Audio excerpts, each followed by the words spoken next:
Terima kasih Yang Mulia. Nanti. Saudara ahli, sepanjang yang kami simak keterangan saudara di persidangan ini, apakah benar saudara ahli psikologi sosial? Betul. Pertanyaan saya, apakah saudara ahli itu cukup paham tentang konsep hukum yang dimaksud di dalam Undang-Undang Nomor 38 tahun 1999 tentang penyelenggaraan negara yang bersih, bebas, kolusi, korupsi, dan nepotisme. KKN itu adalah sebuah konsep hukum dituangkan dalam undang-undang. Apakah saudara cukup paham konsep hukum itu sehingga saudara berani mengambil satu kesimpulan bahwa KKN yang kita benci sekarang kembali lagi? Atas dasar apa saudara menilai itu? Berdasarkan keahlian saudara atau itu hanya satu pandangan yang sama seperti pandangan orang awam pada umumnya? Terima kasih. Kami lanjut, Yang Mulia. Boleh. Ya, saudara ahli, ini berkaitan dengan keahlian saudara sebagai psikologis sosial ya, kalau tidak salah ya. Saya ingin dapat gambaran dari optik teoritik ya. Tadi kalau tidak salah kami mencoba untuk meng-underline satu statement penting dalam persidangan ini, politik tanpa nalar.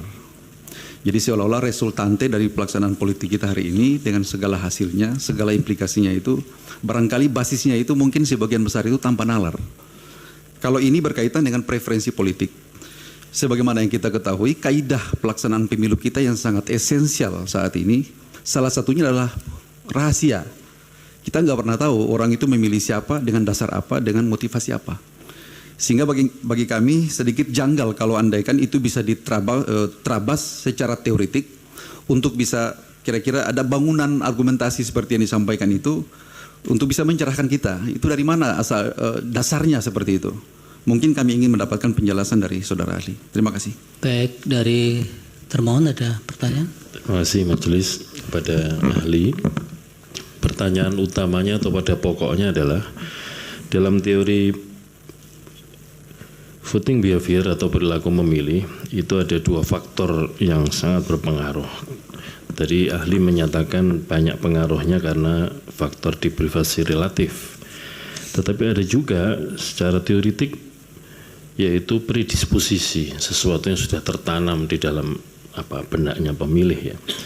Misalkan begini, persepsi tentang bahwa Jokowi itu orang baik, maka kemudian orang yang didukung oleh Jokowi adalah orang baik.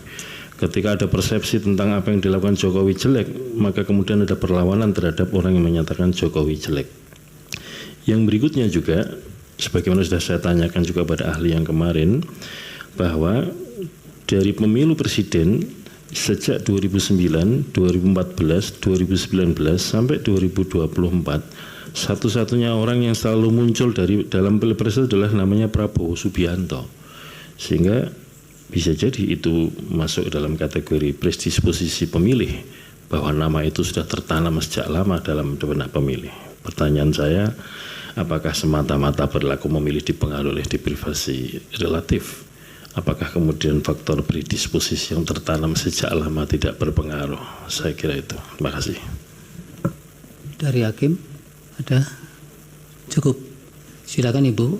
Baik, terima kasih.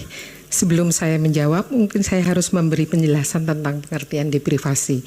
Pengertian deprivasi itu untuk memberi koreksi juga kepada tim hakim dari tim pemohon. Karena deprivasi itu sebetulnya asumsinya secara psikologis kita itu hidup di dalam keseimbangan psikologis. Jadi begitu seimbang, ini yang paling sederhana. Begitu terjadi keadaan tidak seimbang, maka terjadilah keadaan deprivasi. Jadi deprivasi itu justru sebab, bukan akibat. Justru karena dia sebab, maka di dalam politik, seperti yang dibilang, saya butuh, saya beli, saya ingin, saya beli. Oh, saya takut, saya memilih. Jadi deprivasi adalah keadaan yang diasumsikan sebagai keadaan negatif. Dan itu untuk mencapai keadaan yang seimbang, dia harus ditutup dengan perilaku yang memberi jaminan rasa aman positif. Itu yang pertama. Saya mungkin akan menjawab dari pertanyaan terakhir dulu, karena itu berkaitan dengan deprivasi dan juga tentang penjelasan sebagai psikolog sosial. Justru yang saya ingin katakan, kami bekerja dengan asumsi bahwa individu itu bukan mesin. Gampangnya, selama ini asumsinya selalu, misalnya kita selalu mendengar keluhan tentang bansos. Bansos itu seolah-olah diasumsikan bahwa ada seperti mesin penjual minuman, dikasih koin, kemudian minumannya akan keluar. Saya haus, saya beli, kemudian minumannya keluar. Justru di dalam psikologi sosial, kami tidak hanya melihat faktor individual. Kami meletakkan di dalam faktor yang lebih kompleks bahwa individu dia hidup di dalam sejarah. Sejarah individualnya sekaligus sejarah masyarakatnya yang dia share bersama sebagai bagian dari anggota ke masyarakat itu sendiri.